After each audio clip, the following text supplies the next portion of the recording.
Whiteout on the divide, the night we counted headlights.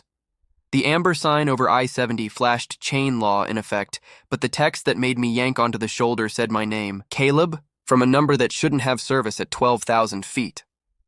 Wind shoved the car, my coffee sloshed, and a voice on the radio said the sentence that would move my life an inch to the left. Clear Creek Base, this is Rory with Front Range Rescue.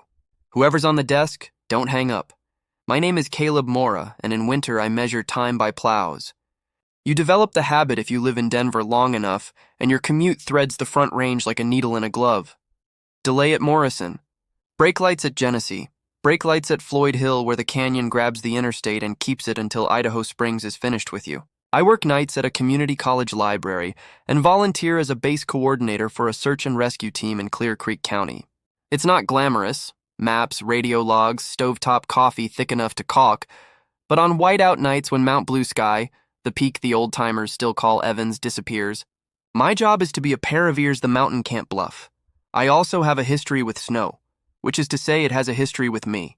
2 winters ago, a pileup outside the Eisenhower-Johnson Tunnel turned a line of cars into a necklace of bad decisions.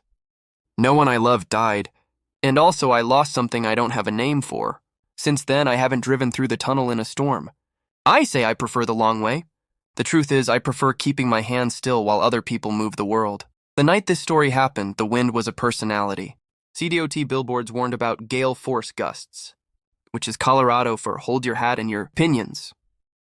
The National Weather Service called it a high-impact snow event, which is meteorologist for expect to curse. I was halfway to the Sayar barn, an old garage behind the sheriff's office, when a text buzzed my phone from an unmarked number. Caleb? The bubble sat there like a small animal. Who is this? I typed, but the message hung unsent. No service for me either. The radio cut in. Front Range Rescue Base, this is Rory Beck, alpine medic, staging at Echo Lake. We've got a diabetic stuck in a sedan on the Mount Blue Sky Road. Low blood sugar and a dead battery. We need a second set of hands to talk her through a self-rescue while we break trail. I pressed transmit. Base here, I said, trying to make my voice do the thing where it sounds like a plan. I can be your phone if her phone can't. Give me the mile marker. Past the fee station, below the Summit Lake cut, he said. White Honda, snow to the rocker panels, name's Janelle. She tried to turn around and chose a snowbank. Copy, I said. I'll stay with you. Good, Rory said, like that word could be a roof. Don't hang up. But the truly shocking part hadn't happened yet. At the barn, I keyed into the office and woke up the base laptop like an old dog. The map came up with its little necklace of trailheads, Chicago Lakes, Guanella, Beaver Brook. I pushed the space heater tap with my foot and watched my breath stop being art. When the sheriff poked his head in, he looked like a man who had already fired his adrenaline early and didn't want to buy more. You've got Beck? He asked. He's good. I don't know him, I said. You will, he said, and went to get more coffee. On the radio, I could hear wind pretend to be static. I could also hear Rory's breathing, controlled, useful, the way EMTs breathe when they're making a room behave. Janelle, he said, voice pitched to calm. Knock your window with your knuckles so I can find you. A dull thud. Good, can you reach your hood latch? We're going to keep your hazards off to save juice, but I want that hood popped so I know you're in there. He'd asked me to stay, so I stayed. I've got a number for Janelle, I said into the radio. If I can get a text through, I'll coach her to crack the window 2 inches. Do it, he said. This wind wants to make decisions for us. Wait, don't miss this detail. I sent Janelle a message with instructions like I was defusing a bomb, which in a way I was. Don't run the engine. Crack the window 2 inches. Put the car in neutral. I typed slowly, like the tower might go outside and fetch the message by hand if I made it easy. The 3 dots came back with a stutter. Okay, why is the wind yelling? Because it grew up here, I wrote, and she sent a crying, laughing emoji I would later realize meant, I'm listening because you're not lying to me. Base, Rory said. This drift is mid-thigh and getting ideas. I have visual. If you don't hear me for 20 seconds, don't panic. I'll be under the car. We're going to use a tow strap and the world's dumbest sled. I'll log it, I said, and did, because paper remembers better than adrenaline does. The sheriff reappeared with a space blanket and the kind of look men get when the weather triggers their memory for old trouble. Tunnel's getting twitchy, he said. If they close it, the county becomes a parking lot. You got someone to sit with you? I am the someone, I said. He nodded. Call if you need a second someone. The radio crackled. We have movement, Rory said, and I could hear in his voice the way traction sounds when it stops being theory. I've got Janelle out of the drift. Blood sugar gel in, heat packs on. Base, tell her whoever sent because it grew up here is a menace. She laughed at a bad moment. I'll file a complaint, I said, and this time he laughed. The kind you let happen when the danger has been demoted to nuisance. There is a quiet you get after a save that should be bottled and poured into congressional hearings. We moved on. A stuck pickup on Gwinnett. A set of hikers who said, "We're fine." So many times it became a symptom. A call from CDOT about an overheight truck trying to cheat the tunnel. I made notes until the past felt less loud. And then the text again, from the number without a name. Caleb? I can't see the road, my skin went tight. I typed, "Who is this? Where are you?" And watched the message fail, then send, then fail again, the way a person staggers when they're trying to look like they aren't drunk on weather. Rory, I said into the radio. I've got a text to 911 echo from an unidentified number. No location. They used my name. Could be a misroute from a tower, he said. Or someone who knows your base. I'm not in the directory, I said. And no one uses my name on this channel. I tried to make it a joke. It tried to stay one. Forward the number to the cell provider contact, he said, and gave me the line. We'll get a confidence circle at least. We did. It came back like a little saucer drawn on the map, centered on the Loveland Pass side of the divide, east portal of the tunnel. The road over the pass was already closed for avalanche control. The tunnel was still open, though the line of red on my traffic map looked like a mistake. If they're on the shoulder, they're scared, I said. Or smart, he said. Smart looks a lot like scared in a storm. You haven't seen the biggest surprise yet. If you've never worked a whiteout from a warm room, you learn guilt fast. Every call you're not physically on feels like a tiny betrayal, so you overcompensate with maps. I ran a ruler from Bakerville to the East Portal like that would teach the air manners. The sheriff was on the phone telling someone important things in a tone that made importance sound small. My phone buzzed. Caleb? It's like the world is salt. The lights are gone. I typed honk twice before I could stop myself and then swore because you don't want strangers honking in a tunnel they haven't reached yet. Base, Rory said. I'm clearing echo and headed toward the interstate. If the tunnel hiccups, we'll need eyes on the shoulder. I began, and the part of my brain that still kept a blanket and a backpack by the door for other people said go before the part that wanted to never see the tunnel again could say no. I'll run the repeater box to the frontage and stay out of CDOT's hair. Copy, he said, which is alpine medic for good job admitting you're afraid and going anyway. The drive to Georgetown was a list of small negotiations. Wind trying to lift the hood, snow making right turns theoretical, my hands doing the micro adjustments that mean I'm not okay and I'm competent at the same time. At the frontage road, I pulled into a line of other idiots with good hearts, chain up shoulder turned refugee lane. I set the portable VHF repeater on the roof of my hatchback and clipped the antenna like I was fastening a brooch to a nervous jacket. The wind stabbed. The air tasted like metal and dare. A white pickup slid in behind me and then stayed still with the discipline of a blueprint. A man in a yellow jacket hopped down, his hood cinched, goggles up like he was saving them for when the real part started. He knocked on my window with a gloved knuckle, and for a second I thought my bones knew the sound. Base? He said when I opened the door. You Caleb? I am, I said. Rory, he said, and the name moved through me like soup. Up close he was taller, broader in the way of someone whose strength is for weather, not for mirrors. His beard had that winter habit of collecting snow it had no intention of keeping. When he smiled, the day got 6 degrees warmer inside my jacket. Thanks for bringing the repeater. I owe you a coffee I don't have. You can owe me a coffee you don't have, I said, and he laughed like it was a language he liked speaking. We didn't shake because wind makes hands silly, but our boots did the thing where they learned the same ground. Text still coming? He asked. Intermittent, I said. If I can get one more, I might be able to triangulate by which towers cough. Or, he said, we count headlights. How? I asked. Stand here, he said. And we did. At the lip of a world trying hard to pretend it didn't have edges. Every 20 seconds, a car makes it to the East Portal.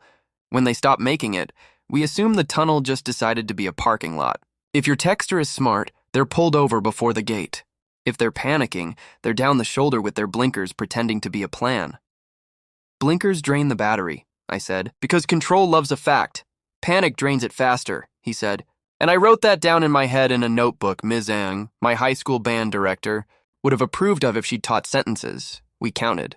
The wind counted with us like a rude friend. On the 9th count, a car came out of the snow like a guess, and then stopped 50 yards short of the portal, hazards punching dim red into the white. The next car came behind it and didn't stop, and my stomach became a whistle no one knew how to play. The second car corrected at the last second, kissed the shoulder instead of the bumper, and sat there thinking about its life. I said, Jesus, to no one and everyone. Base, Rory said into the radio that lived in his chest like a second set of ribs. We've got at least 2 vehicles pulled short of the gate. I'm going to hoof it. Sheriff, you got a unit to shadow the shoulder? We do, the sheriff said. But there'll be a minute. You be a human at the speed of snow. Copy, he said, and looked at me. You stay warm. If you get a text that says I can't feel my hands, tell them put your wrists under your armpits and breathe. If it says I can't see, tell them that's normal because sometimes the truth is medicine. He trotted into a storm like it had invited him to a dance. I wanted to follow and also to weld my boots to the asphalt. Instead, I did my job. I watched and I answered texts that might have been from my ghost. Caleb, it smells like pennies. The radio says maintenance. Stay put, I typed. Put your wrists under your armpits and breathe. Count to 20 with your breath. Everything feels far, they wrote. I know, I wrote back, and it occurred to me that knowing is sometimes the entire skill. What you've seen so far is nothing. The sheriff's unit arrived in a plume of competence. Rory's headlamp carved a little tunnel inside the big one. He reached the first car and knocked with that same gloved knuckle, the sound I'd learned in the barn. The driver rolled down the window 2 inches like a person taking a quiz after studying. Rory pointed, gestured, made a little show of where the knees go and how the hands don't. He moved to the second car. When it became apparent there was a third, I swore in a way that would make a mountain blush. The radio spat. Tunnel ventilation alarm just coughed.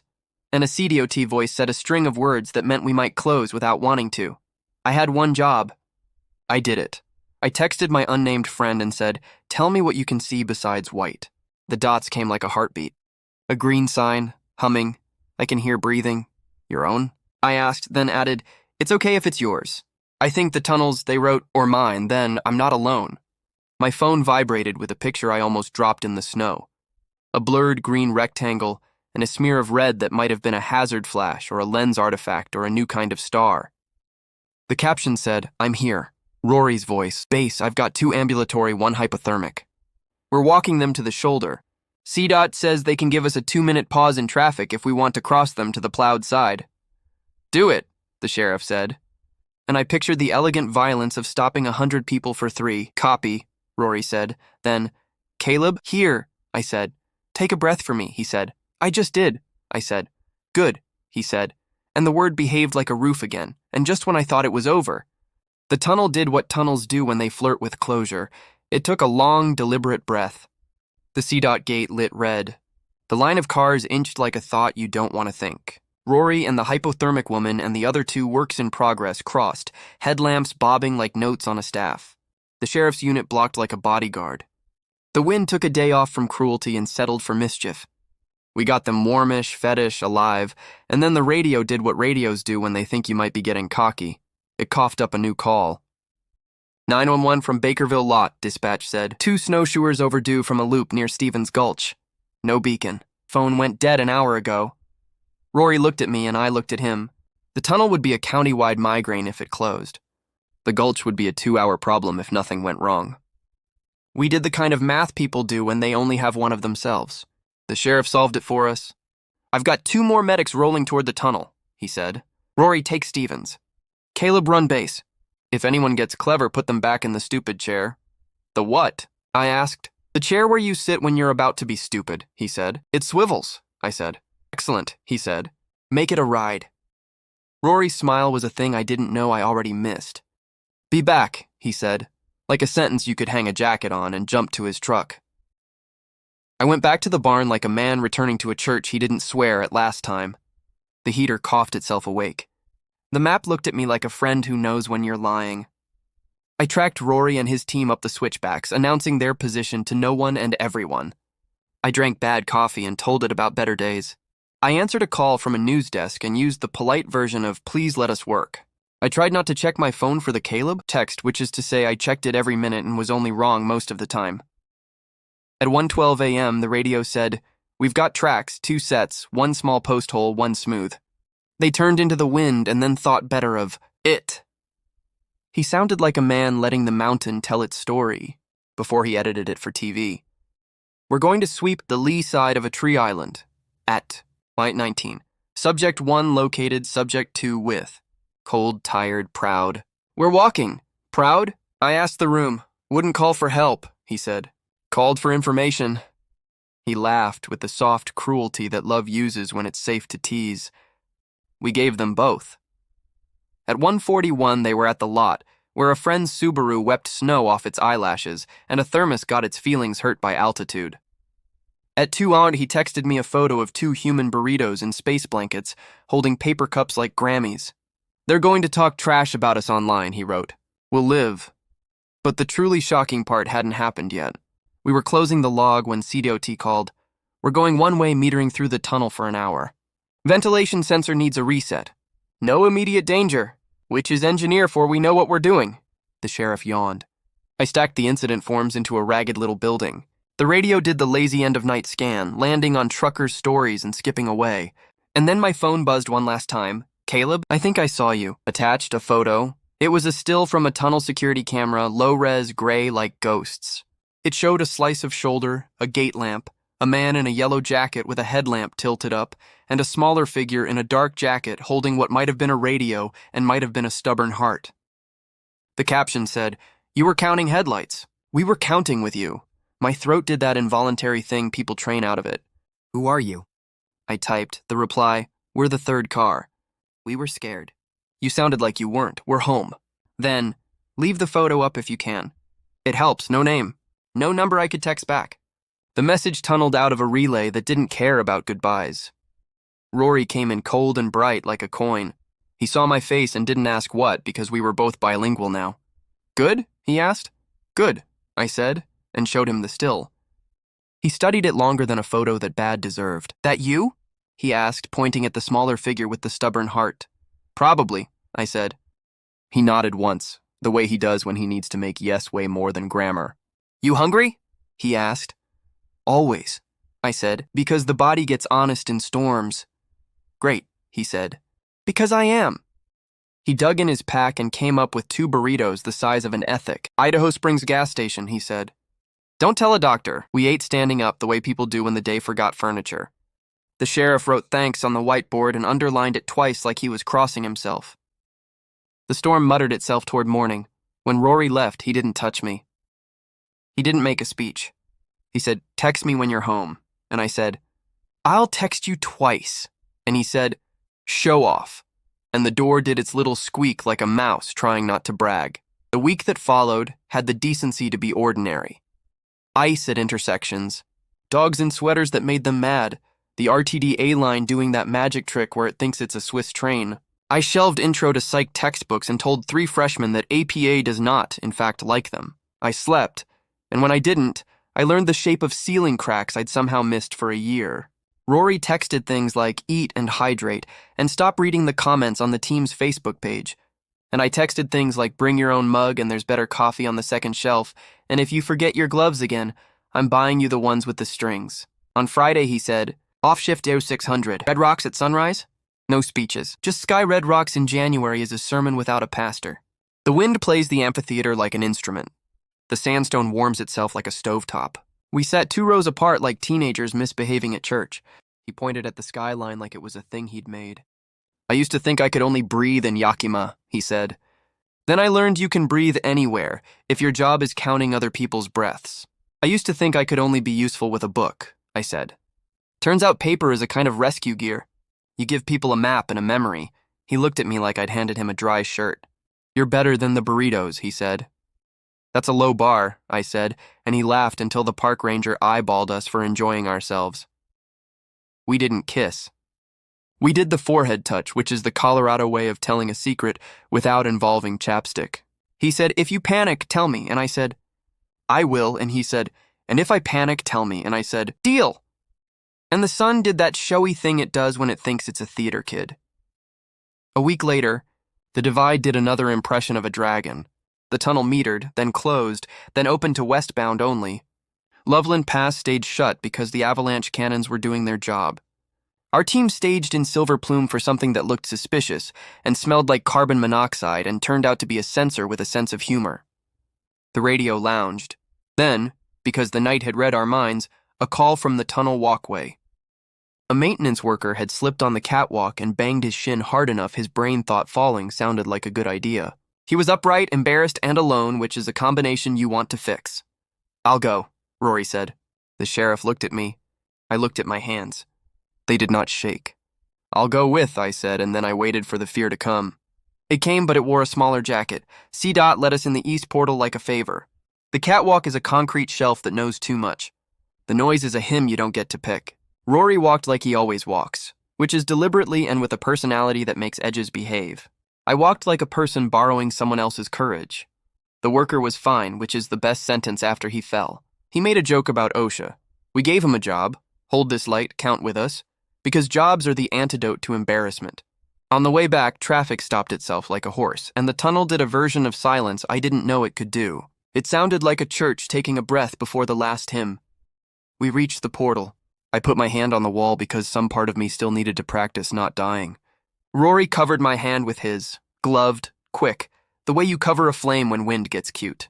It wasn't a kiss. It was a vocabulary word. Here, we stepped out into a night that had remembered to be stars.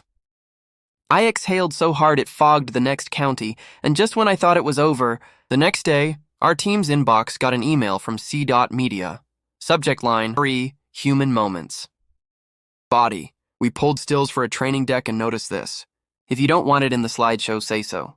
Attached. A crisp frame from a tunnel camera. Me and Rory in the mouth of the east portal, hands on the wall, heads inclined like conspirators. The amber chain law sign burned above us like a ridiculous halo. Underneath, a second attachment. A dash cam still from a car at the gate. 2 silhouettes in a wind that makes you tell the truth. One taller in yellow, one shorter in black, standing too close for strangers, far enough for Colorado. The driver had added a caption when they posted it to their tiny corner of the internet. They were counting headlights. We counted too. I looked at Rory. He looked at me. The sheriff stood in the doorway, pretending to check the whiteboard. "Up to you," he said. "We don't post people's hearts without permission." Rory said nothing for 5 seconds, which is a lifetime, and also exactly how long it takes to make a good decision. Then, if anyone asks, tell them it's a training photo about situational awareness. "That's a lie a poet would tell," I said. He shrugged, smiling. "It's also true. Situational awareness includes your heart," we wrote back. "Leave it in, small, honest, enough, CDOT," replied with a thumbs-up emoji because even agencies have souls after midnight. Spring pretended to arrive and then didn't. We got one of those March days where it snows an inch an hour and the nuggets still sell out like nothing in the sky is happening. Rory came from a 24-hour rotation looking like a myth and smelling like collars. We ate pizza on a tailgate in a parking lot and counted constellations of salt on boots like fortune-telling. He told me about Yakima again, and I told him about the pileup and how the noise it made got stuck in my ribs and how hearing people breathe on the radio helps because it means the world is still agreeing to be a world. He said, "I can't fix the pileup," and I said, "I know," and he said, "But I can stand in the way of a new bad surprise," and I said, "I'm writing that down again," and he said, "Don't write it, just let me do it," and I said, "Deal." We kissed in the dumb yellow light of a King Soopers lot because you shouldn't wait for choreography. We don't live together. We live near. I keep a spare carabiner in my pocket when the sky gets ideas. He keeps a folded paper map in his pack because phones are liars when the mountain is in a mood. We text here and me too more than we text love, because one is the scaffolding the other hangs on. On the last heavy night of the season, one of those April tantrums that starts as rain and ends as a story, a bus driver on the radio said, "I see nothing," and then a minute later, "I see home." The line clicked. The wind went immature and then older all at once. The amber sign turned off like it was bored. The sheriff underlined thanks 3 times on the board. Rory fell asleep sitting up, the way people do when their body knows it can. I wiped the whiteboard, leaving thanks because thanks is the only chalk that doesn't get in the way of the next thing. I looked at the tunnel still one more time, at the tiny rectangle of green that means exit and breathing and again. My phone buzzed. It was the number with no name. "We saw the slideshow," it said. "We're the third car." We didn't know how to say it that night. "So here, thank you."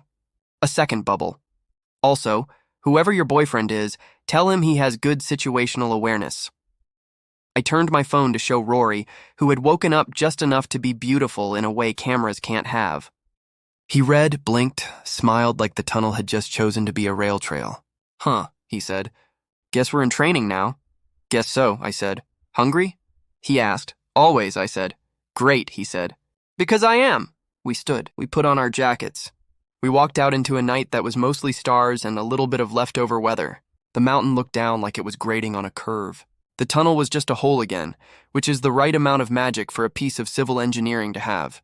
Sometimes the safest place is not a house with locks. Sometimes it's an edge you touch with someone's hand on top of yours. Sometimes it's the count you do with strangers while the wind argues and the law says chains.